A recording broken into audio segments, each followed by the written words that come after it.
আমরা শুনছি বিভিন্ন কার্ড দেওয়া হবে, ফ্যামিলি কার্ড দেওয়া হবে, কৃষক কার্ড দেওয়া হবে।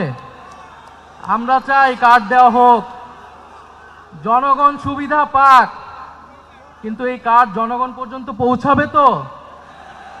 2000 টাকার কার্ড নিতে 1000 টাকা ঘুষ দেওয়া লাগবে না তো?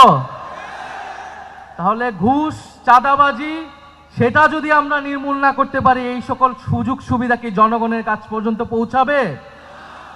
একদিকে বলা হচ্ছে কার্ড দিবে, আরেকদিকে ঋণ খেলাপিদেরকে সংসদে নিয়ে যাওয়ার চেষ্টা করা হচ্ছে, নির্বাচন কমিশনকে ব্যবহার করা হচ্ছে, আদালতকে চাপ প্রয়োগ করা হচ্ছে। ফলে এ কেমন দ্বিচারিতা? যদি প্রকৃতপক্ষেই জনগণকে সুবিধা দেওয়ার নিয়ত থাকে, তাহলে কেউ ঋণ খেলাপিকে নমিনেশন দিতে পারে না।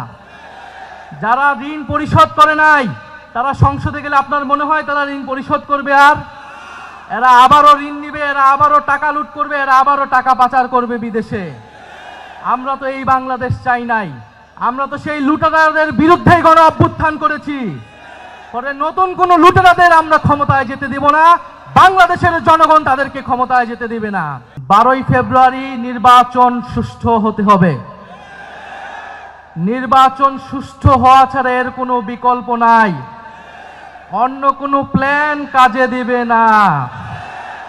নির্বাচন সুষ্ঠু হওয়ার জন্য নির্বাচন কমিশনকে নিরপেক্ষ আচরণ করতে হবে। উভয় দলের জন্য, উভয় জোটের জন্য একই রকম আচরণ বিধি থাকতে হবে, কোনো ধরনের বৈষম্য মেনে নেওয়া হবে না।